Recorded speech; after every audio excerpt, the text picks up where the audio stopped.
G. Warfield, Skip Hobbs, is a geologist and the founder and managing partner of Ammonite Resources, a consulting firm in the petroleum and mining industries, which has been headquartered in New Canaan since 1982.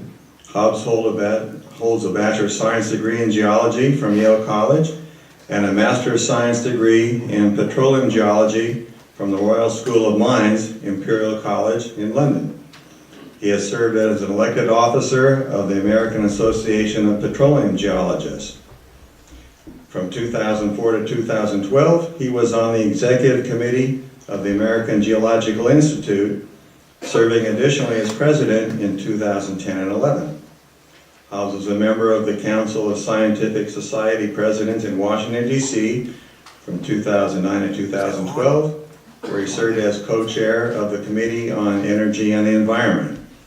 Skip has also been active in the community. From 2000 to 2014, he was a trustee of the New Canaan Nature Center and was president from 2012 to 14. He is currently on the board of the Waveney Park Conservancy. Hobbs writes and lectures frequently on energy economics and energy policy and on environmental issues. In his spare time, Skip manages a family farm in Massachusetts that produces organically grown vegetables, honey, maple syrup, grass-fed beef, and timber. Please welcome Skip Hobbs.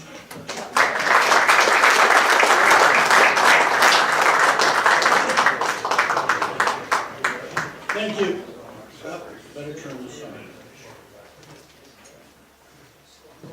Thank you, Scott, and I guess we got feedback there.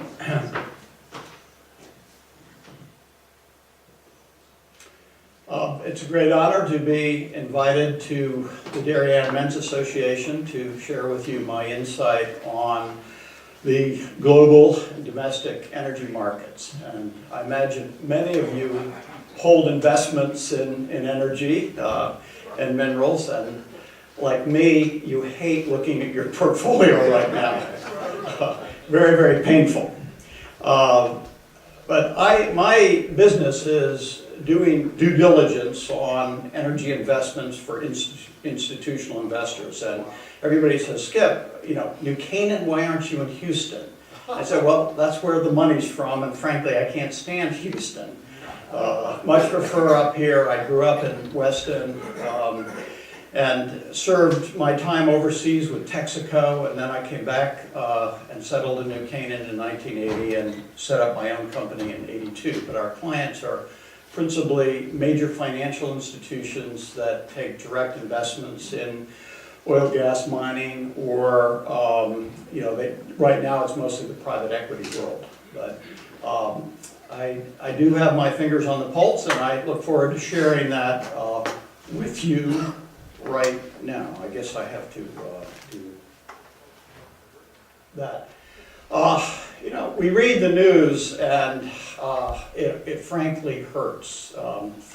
I've been through many of these cycles, as many of you have, and I got to tell you, this is one of the worst we've ever seen.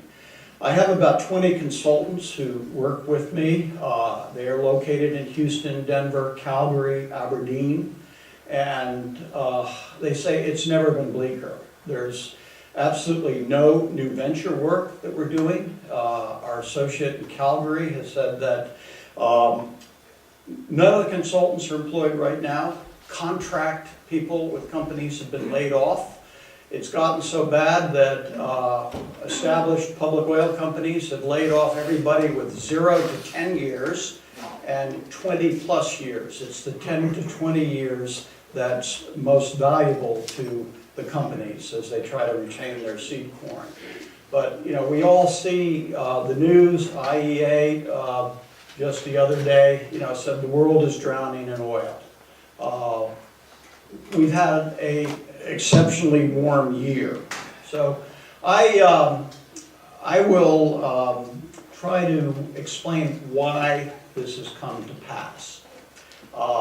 And how we have gone from the boom just a year and a half ago to the bust today. Why is that so? And you know, this is absolutely killing the small companies. You know, Lin Energy just has crashed down. Yesterday it was at 93 cents. And I imagine many of you have these companies. And one thing I've learned, it doesn't matter, you know, as a technical guy, I say, wow, these are fabulous assets. You know, your Permian Basin leaseholding is terrific, or your new mine in Peru is fabulous. But what I'm learning, you know, it's the macroeconomic picture. The markets just aren't interested in these assets right now. And the companies that grew during the boom days are too leveraged. Commodity prices are such that they just can't meet their debt obligations, or in many cases their operating costs. So it's a really tough awakening. And the majors are also impacted. We're seeing huge projects cut back. Shell was in advanced stages of bringing an oil sands project online in Canada, and they shut it down. Took a $2.5 billion write-off. So, you know, everybody is affected right now. So what I'm going to cover here today is, you know, why the bust after this boom, the technological advances that made this possible. We'll talk about supply and demand macroeconomics. I'll talk briefly about coal, about green energy, and what the future might bring. But let's start with the good news. U.S. oil and gas production has absolutely soared. I mean, we have gone from a major exporter, or rather importer, to a country that just shipped its first export out of Corpus Christi in, I guess, the last 30 years. Green energy resources are booming, despite what you read in the Wall Street Journal. Installation costs have dropped tremendously, and it's a matter of scale. And we have a cleaner and healthier environment as a result of the EPA regulations. The economy has not come to a grinding halt. That's the good news. This shows U.S. oil production, how, you know, we kind of peaked with production from Prudhoe Bay back in the early 70s, and it's been downhill ever since. And then the fracking technology was developed. And look at that. It's unprecedented in the history of the oil industry to have this increase in production. What is the resource? Conventional oil and gas is at the top of this pyramid here, and it's, you know, good quality sandstone, limestone reservoirs with excellent porosity, permeability. If some of you might have taken Geology 101, you know that there are hills and valleys in the subsurface. Oil collects at the anticline. You find them with seismic. They're defined, and they may be a few hundred acres to a few thousand acres. The really big ones might be, you know, 20,000 acres. But with we know that there are rocks that, sandstones that have low permeability and porosity. They've been buried deeply, they've been re-cemented, but they contain hydrocarbons. You know, the porosity might only be a few percent, but you have, you know, hundreds of square miles with a few percent volume that are filled with hydrocarbons. These are the tight resources. And then we now have shale. When I took geology, shale, organic, as you drive, you know, on the Pennsylvania Turnpike, you'll see in the road cuts the black across New York, the black shales, looks like slate at the surface. It's an organic, rich claystone that is the mother rock of oil. When this is buried deeply, under the organic matter undergoes a thermal breakdown, and ultimately it becomes hydrocarbons. The hydrocarbons are in here, but we just didn't have the technology to get it out. And then we have oil shale, which is a different animal. I'm not going to get into that today. And gas hydrates, which are kind of a frozen methane. And the gas hydrates, which you find underneath the permafrost in the Arctic and also in deep water. It's a phase equilibrium thing. There's more methane tied up in gas hydrates than all the conventional stuff we produce today. And it's a lot of research is going into how we get that stuff out. But it's this resource now that is responsible for the increase in production. Here we have the conventional reservoirs and anticline. With the unconventional, you have, it's of a regional scale, tens to hundreds of miles. And you often have it pressured, where it's under pressure. If you drill a hole into it, the pressure goes, entropy, I guess, it goes to the high pressure to low pressure. You drill a hole in it, it flows. And we also have the fractures in the rock where it's bent. But anyway, this is, without giving you a big geology lesson, but this is the difference between conventional and unconventional. So where are the shale plays located? And this is what has caused the tremendous increase. My favorite is the Marcellus right here in Pennsylvania. I love the Appalachian Basin. It's where, again, I tweaked the guys from Houston. The oil business started in New Haven, Connecticut. Colonel Drake was financed by bankers from New Haven. But I love the Appalachian Basin because it has tremendous resources at many different levels. But the Bakken, you'll hear a lot about the Bakken, the Eagle Ford, Haynesville. These are the basins. These resources are what we once considered the mother rock and the seal. They are now the reservoirs thanks to the advanced technology. So we have huge resources, and it's technology, good geology, and access to the lands. Most of the shale plays are on private lands. The federal government has just made it impossible to access these resources on public land. The other thing is horizontal drilling, and this is a technology that, again, Connecticut had a hand in developing. There was a company up in Meriden called Teleco that developed the first measurement while drilling it. And the bit here, the Hughes bit, the whole drill pipe turned. Now the bit turns with a mud motor. There's a turbine, and the mud is pumped down inside the pipe, goes through some veins, and turns that diamond bit, and it cuts. And we are now, the pictures show a right angle curve. It's just a few degrees, but we are able to routinely drill horizontal legs up to 10,000 feet. It's quite something. And stay within a zone that may be only 10 feet thick. And that's because you have sensors here that measure the resistivity and some of the other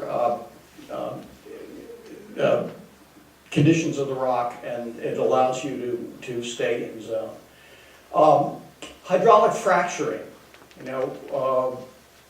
it has a bad name, but let me tell you, it's not so bad. And I've been involved at a national level in talking about the pros and cons of this.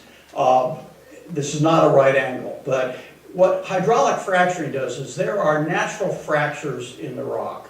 And they're from, we call them tectonic fractures, where the rocks have been bent through mountain building or just subsidence. And then there are also little fractures as the organic matter cooks. It creates pressure, and that pressure cracks the rocks a little bit. But the problem is these little cracks are not connected.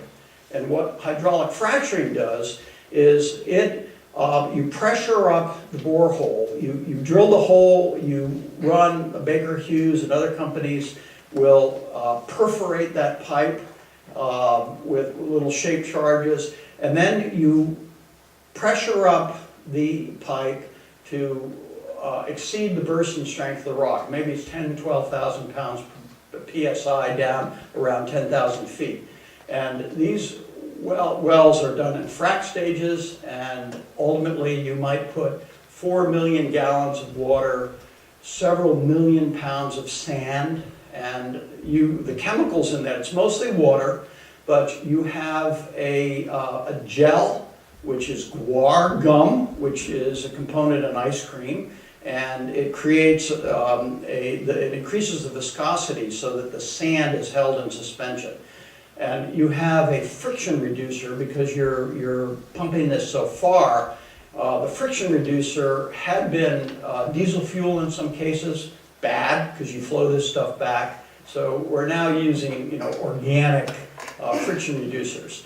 But that's what it looks like, and the inconvenience at the surface is you have hundreds of trucks going through a small town. So you have to plan this so you're not running the trucks while kids are waiting for the school bus. There is definitely a disruption in the community where you're drilling. It's temporary. It takes maybe a week to do all the frac jobs here. But you're putting an awful lot of material down the hole. Probably 2/3 of it may flow back, and we are recycling the water in areas where there's a water shortage. Other places, remember, you're producing a hydrocarbon zone, so there are hydrocarbons flow back, and you will have benzene and other stuff in that flowback water. And that can be processed in a water treatment plant, or you can put it down a disposal well. Fracking is safe. Despite what you read in the green press, and I'm one of the biggest greenies in New Canaan, but I have also said that this is okay. There is no evidence anywhere that the hydraulic fracturing has physically impacted, say at 5,000, 10,000 feet, has physically impacted a potable water aquifer, which might be at 50 to a couple hundred feet. And even my alma mater, Yale, has said we can't find any evidence.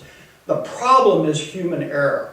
I'm aware of one instance in Pennsylvania where the driver of the truck that was taking a tanker truck full of crap from the well, the Pittsburgh Steelers game was going to start, and the guy said, screw this. He drove up some little alley and dumped the fluid in a swamp so he'd make the game.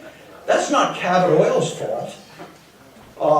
But anyway, it's okay, and I have to tell everybody that that's it. Okay, let me describe one of these shale plays. This is the Appalachian Basin. The Marcellus is a shale that was one of the source rocks. It's also the seal on these two reservoirs. The little stars are gas reservoirs. So you have the Marcellus, but now at depth we have the Utica shale, and we also have an upper Devonian called the Burkett. But this is where they are in the system. The Marcellus extends from New York, although New York has put a ban on fracking, down into Ohio and West Virginia. It's the largest natural gas and liquids play in North America, with a resource of some 400 to 500 TCF. It's really phenomenal. This shows where some of the wells are drilled. Up in Susquehanna County, you have dry gas, and some of these wells have produced as much as 30 million cubic feet a day initially. I mean, that is a world-class gas well.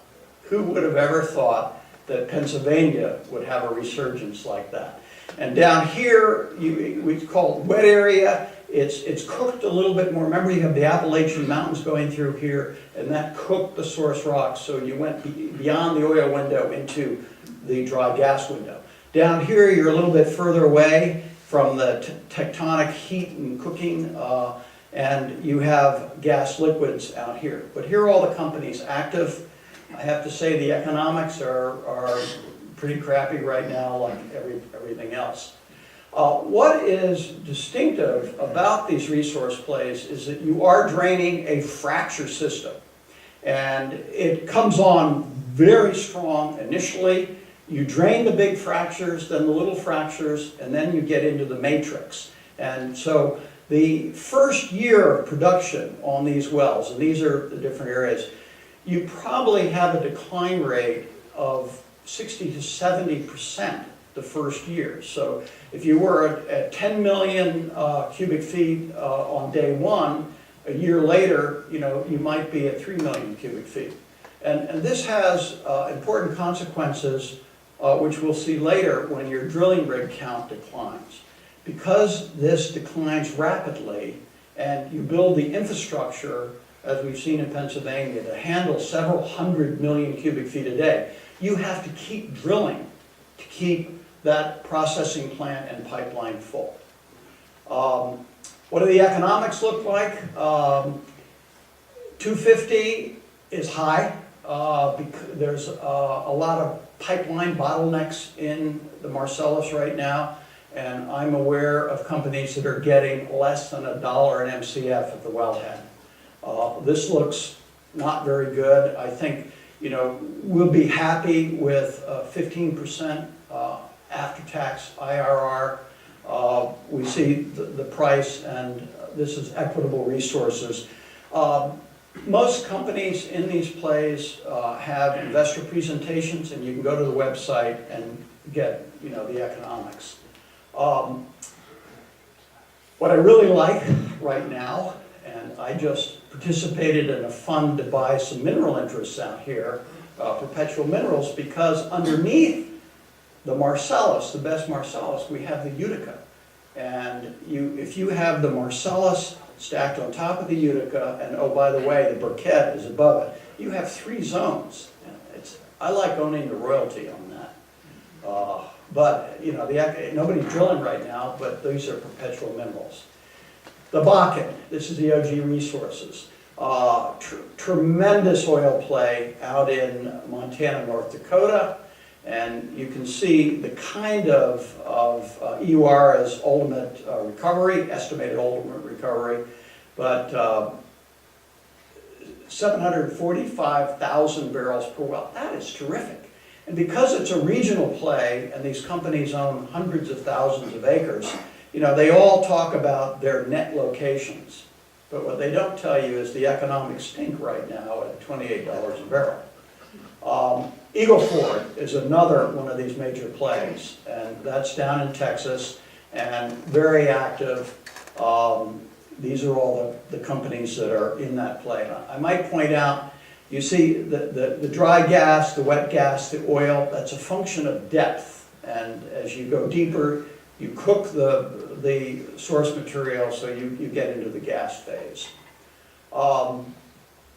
Okay, I've shown you the shale plays, and this is what has resulted. And it's as much as 3 million barrels a day have come from it. It's broken out here of what they are. 3 million barrels a day incremental production.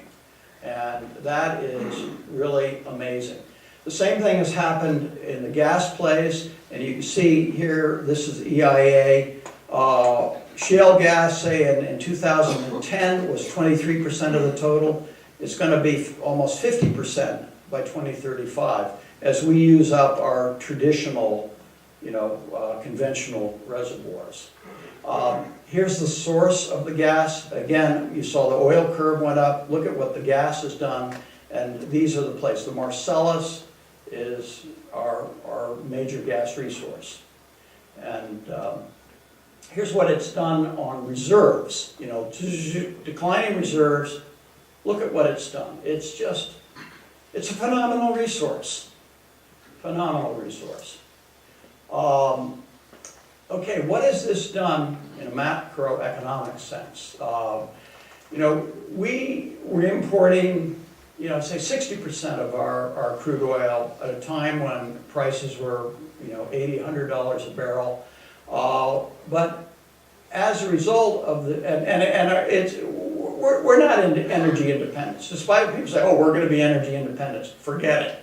We're not energy independent. We still import 46% of our crude. But we were able to reduce our imports by 1.8 million barrels a day, when oil was $80 to $100 a barrel. That has a tremendous impact on our balance of trade. And, right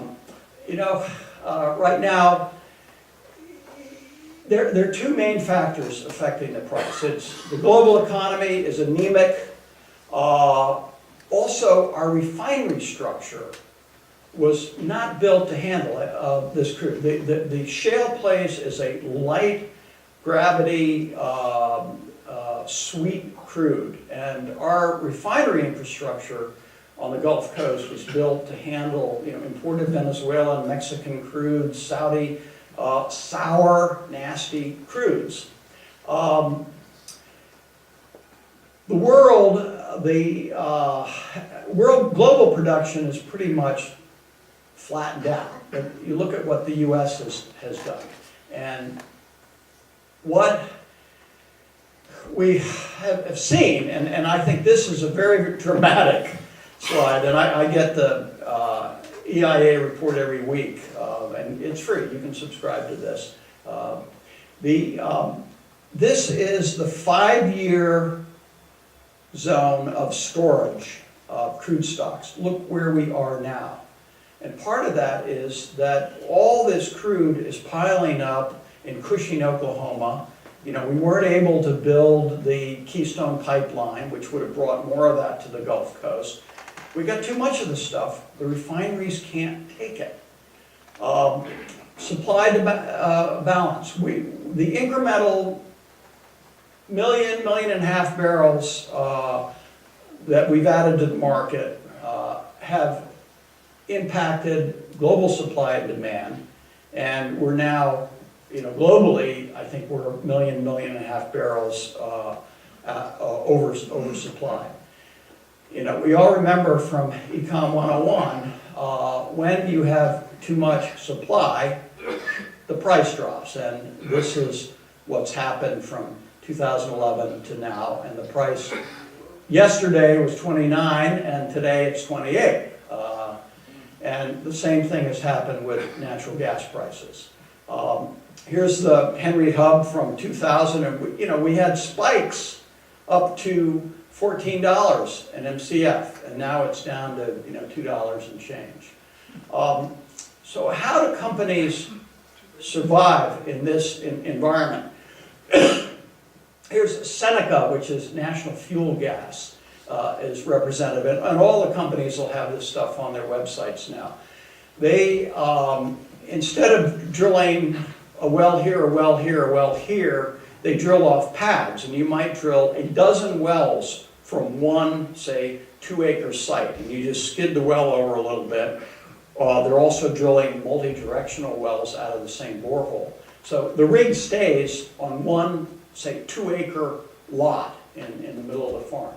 And that has brought the cost of drilling these wells down practically by half. But it's all about cost efficiencies. And the service companies are backing off their charges, but here, 34% decline in unit costs. That is how these companies are surviving in the low commodity price environment. The drilling rig count has just fallen like a rock, and yesterday, last week, it was 650, 79% oil, 21% gas, 78% of the wells being drilled right now are horizontal, going after this shale resource, down from 2026. You remember the gas boom in 1980 to 82? There were over 4,000 drilling rigs at work in the United States, and now we have 650.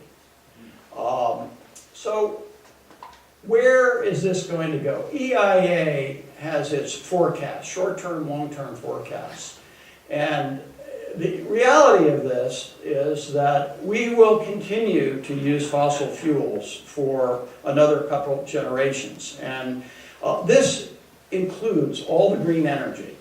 But petroleum and liquids isn't going to decline much. There are more cars on the road, but we have fuel efficiencies. But I find this resource is critical to the global economy, and we have to keep it in good shape. As I said, I'm a big greenie. I make my living on fossil fuels, but I also recognize we have a problem with CO2, and that's a topic of another discussion. But You know, we need this stuff, and you just can't turn the switch off. There's trillions of dollars in infrastructure. We're not going to turn it off. We need to start making the transition, however. The Canadian oil sands. I did a lot of work up there for Warburg Pincus, and one of their biggest investments and most successful one was in the oil sands. It's really cool, but that's underwater right now. You know, Shell just abandoned a project.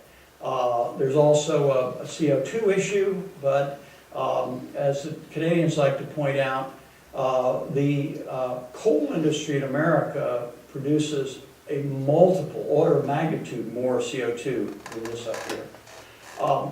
Coal industry, absolutely whacked, and we've seen, you know, most recently Arch Coal declared bankruptcy.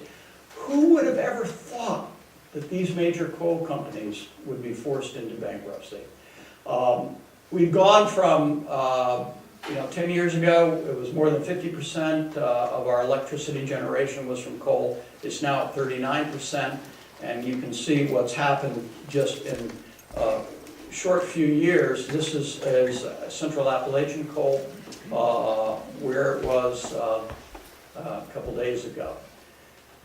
Coal does have a lot of environmental issues, and you know, it's twice the CO2 of natural gas, but what coal has is the acid rain. Well, that's the big issue, but there are a lot of health problems. Mercury, the coal has, when you know, it's reducing the environment, you have mercury, you have uranium flowing in the groundwater through the coal. It was reduced, and there's a lot of SOx, NOx that goes up with coal, which you do not have with clean burning natural gas. Coal, of course, has taken a big whack recently with President Obama's Clean Power Act. But how, I have a slide, I think, down here that compares the coal industry. All right, we have to reduce our carbon footprint, and it's a matter of scale. We can do it. And green energy is big business. Globally, the last figures I have were from 2015, haven't come out yet. $270 billion globally. Most of that is in wind and solar. Oh, this is the slide I wanted to show. You know, if you're from West Virginia, coal is very important.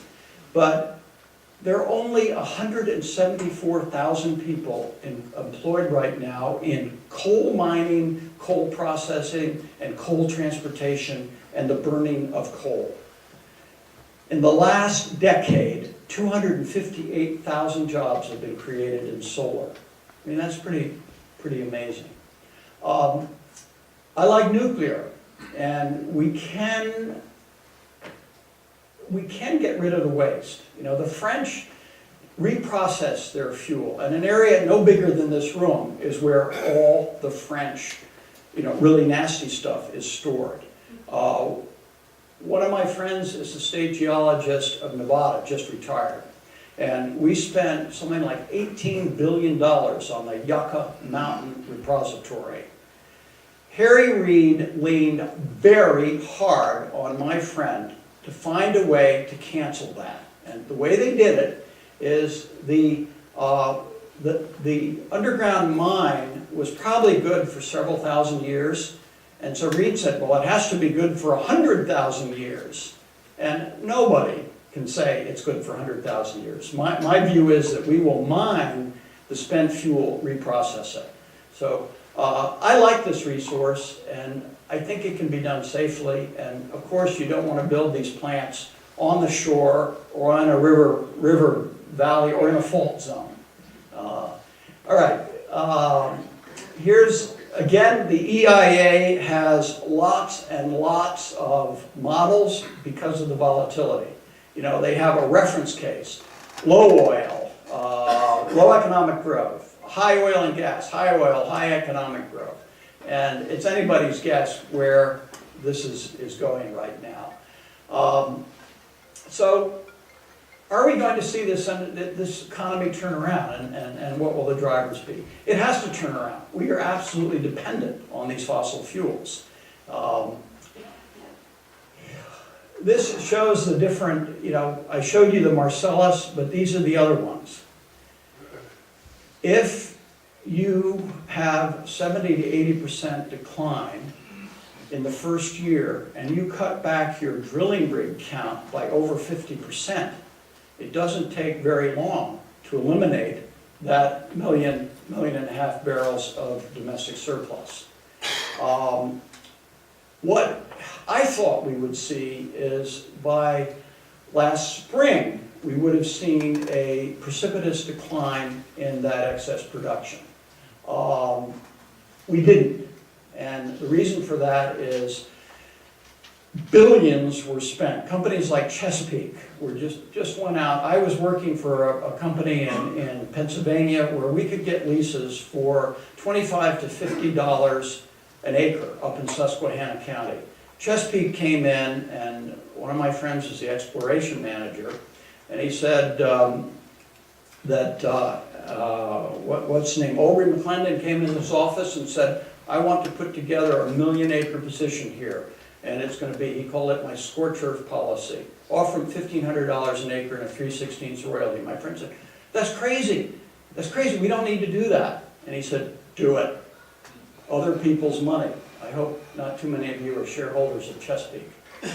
But what we had is too much money was spent in these plays. And this shows, we have two factors here. The cost of drilling these wells, they're expensive, and the decline rate. And you can see the break even, this was done by Bank of America, Merrill Lynch, not too long ago. But a lot of these plays just aren't economic at today's price. My son does, one of my sons does reserve-backed financing for one of the Siemens Capital, like GE Capital, which many people in this community work for GE Capital. But over a year ago, they did the downside case on the debt offering at $42. And I said to Gus, now, well, what do you think at 28? He said, oh my God, our worst dreams. You got to call the loan. So I thought, and many other people thought, that given the uneconomic nature of a lot of these plays and the rapid decline rate, that we would see a very quick turnaround in the balance between excess supply and demand. We haven't seen that. U.S. production peaked in June at 9.6 million. It's starting to go down. Last week it was 9.2 million of crude and least condensate. And the reason for that is there just were an awful lot of wells drilled. I mentioned Chesapeake going and buying a couple million acres in the Appalachian Basin. They paid as much as $3,500 an acre at the height of the boom. They have to drill that to hold it. They're 5-year leases and it evaporates. So you had companies drilling to hold their position, and these wells were not completed. They've been drilled, they're bringing them on, and the situation now is companies and nations are desperate. Their cash flow has dwindled. They want to produce more oil just to meet their credit obligations.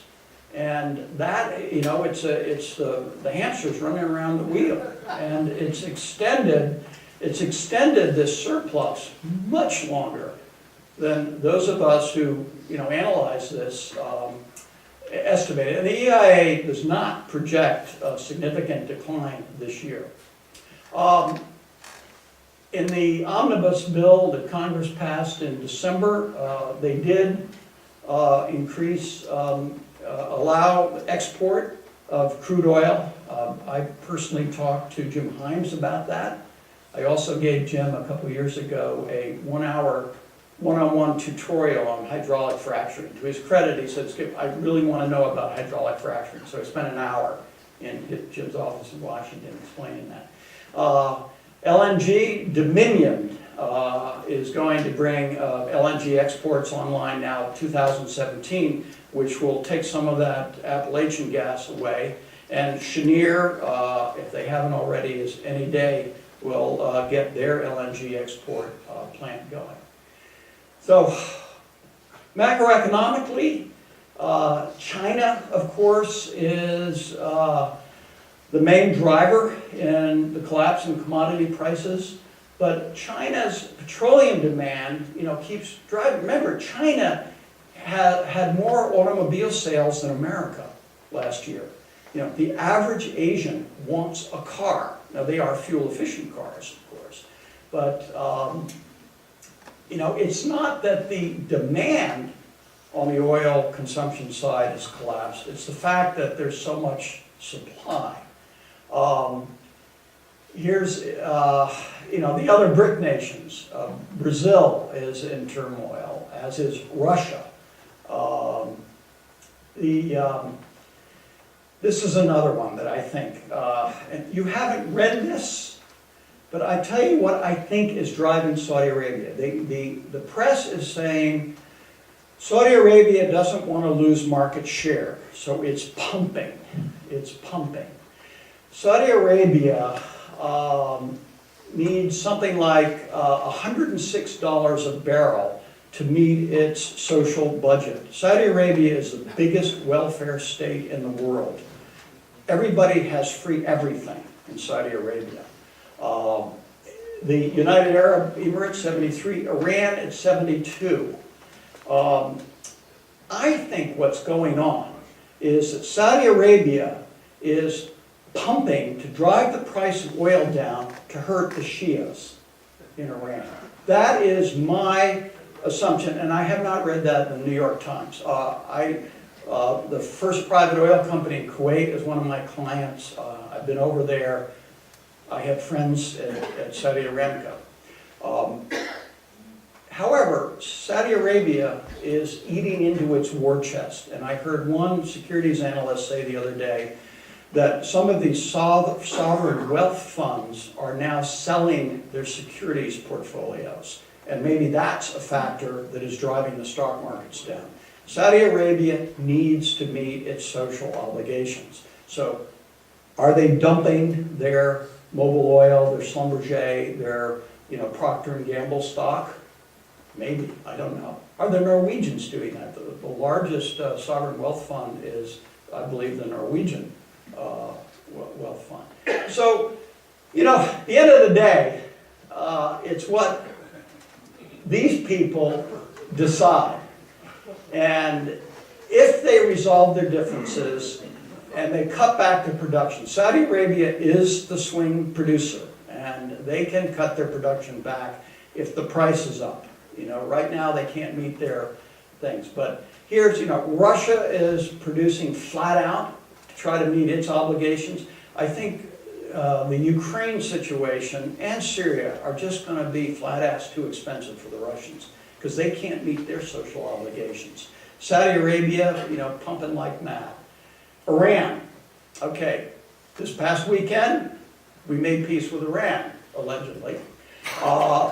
Iran is capable of producing 6 million barrels a day. Their fields are in terrible shape.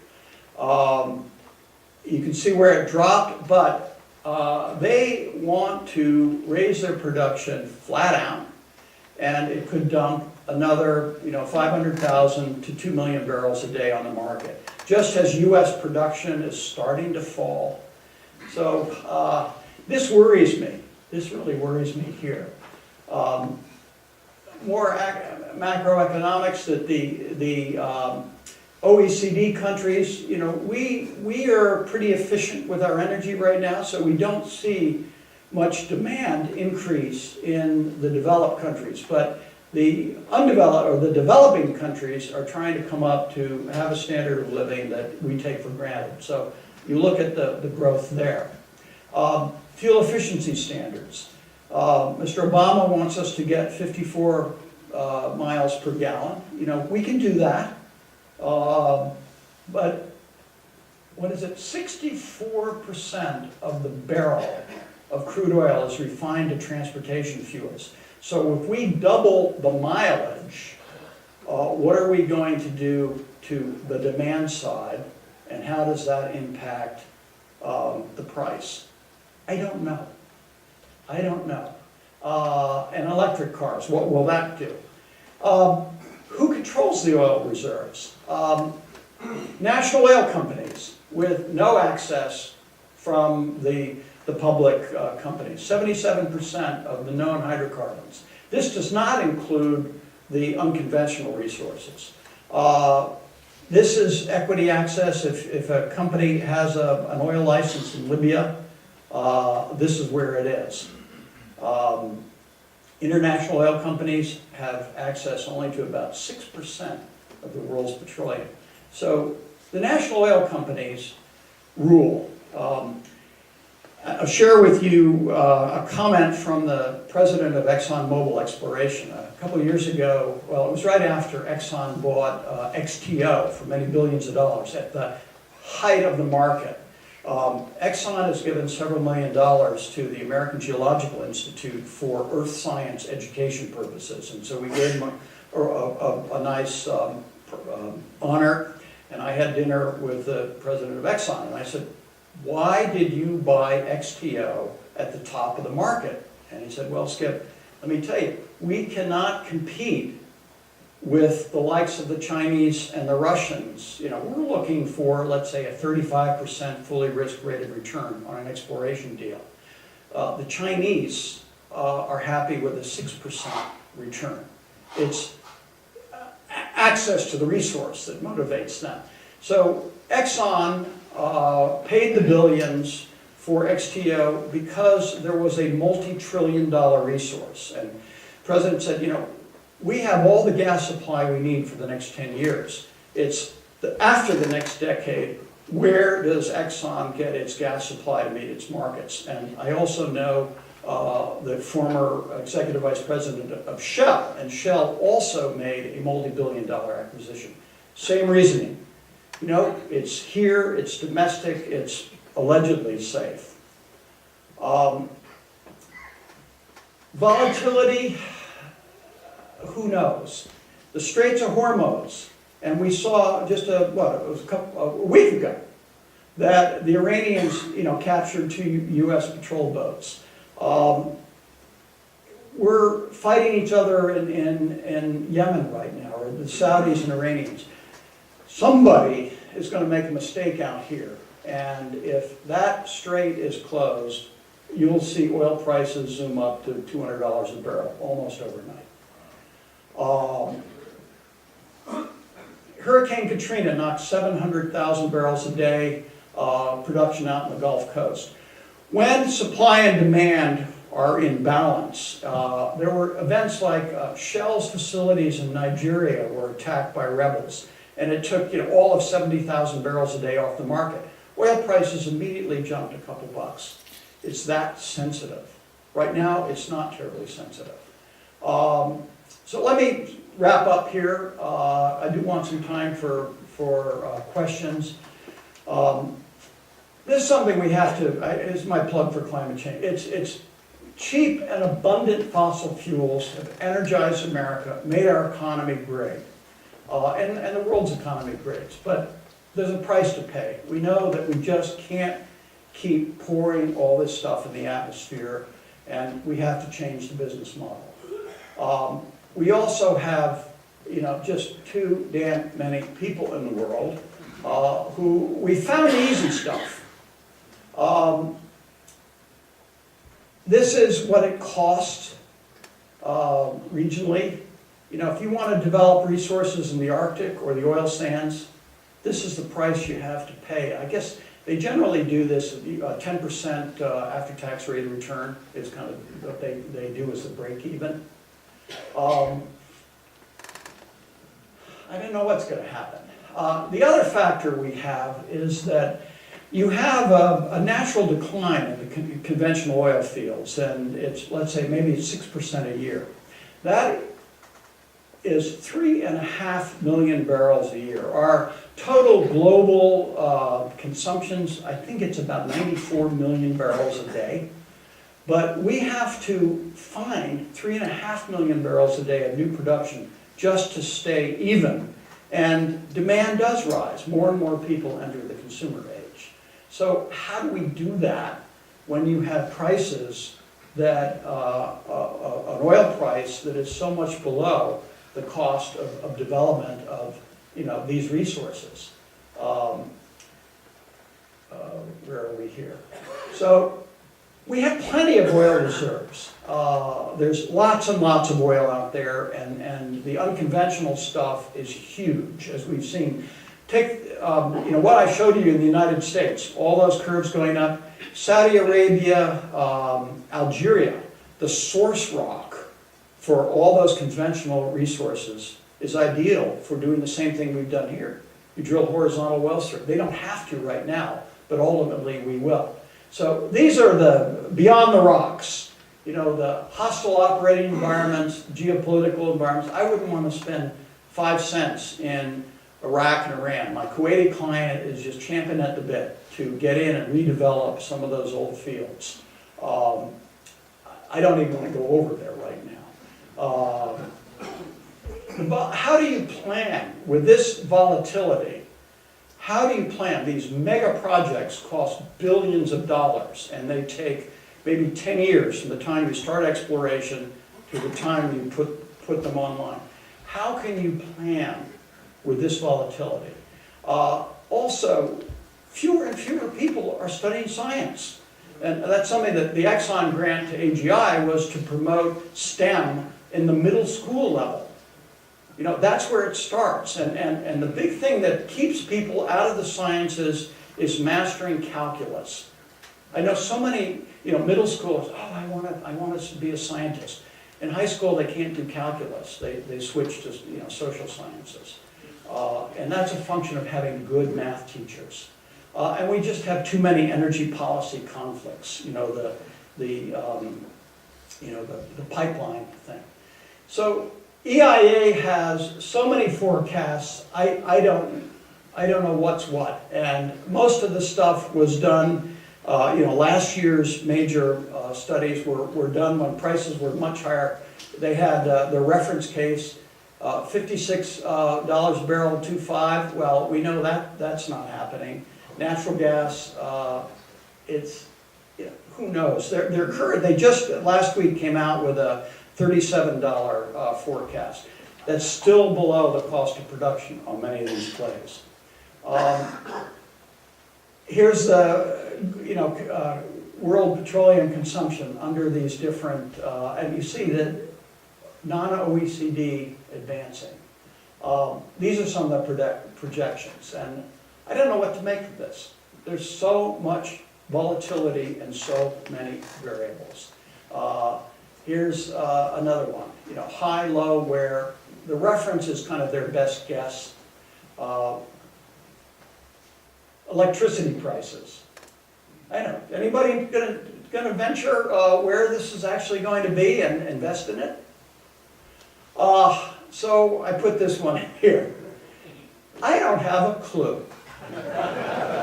All I know is this resource is essential to our way of life. So it has to work its way out eventually. Can I spend 2 minutes? You want to hear what a drilling deal looks like? What? Okay, I don't want to keep you here. I think it was in October, and prices were still, in the can, well, going into the can and are even worse. So we have a client, a very large landowner in Colorado, and a company has been leasing their land for the Niobrara drilling in the Denver-Julesburg. The Wattenberg field is one of the biggest fields. So our client wanted to know, well, what are the economics? They have a royalty interest. They wanted to get a sense of, will there be drilling? Will the company actually drill the land that it's leased? So here's it's a kind of a limey shale here.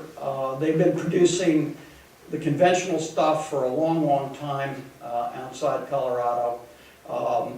But we took, the way you do this is you get from a commercial source all the production histories, and my engineer will plot the declines of the Niobrara, and you do various, approach it from various angles. The gas-oil ratio changes over time. This was at our October price. We took NYMEX, and I learned long ago, when you ask a consultant, well, what's your price deck? Everybody has a different idea, and I recommend the NYMEX because that's what the market's thinking today, although that changes daily. So we took the NYMEX price, then we took low case. We said, okay, if oil doesn't go above $50 till 2024, remember it was $110 not too long ago. So we thought that was reasonable, and we thought the gas price was reasonable. Then on a high case, we only ran oil to $70. That was our price deck, and we did I can't remember whether this was after or before tax, but you see, we figured what the reserves would be, and then we took low price, base case, and high price. But at the time, we felt that, and this is when most of these plays were going to hell. The Niobrara still looked pretty good at, I guess it was something like 26% IRR at the reserves that we felt were the mean. We did a Monte Carlo simulation of what the reserves might be, and came up with a mean of that. And then if prices go up only to $75, that's a hell of a return. So this was a play, one of the plays that worked. Now we're going to have to redo it at the price of $28 and $2. But anyway, there you have it. And I'd love to hear from any of you who have a better idea than I do of where this market's going.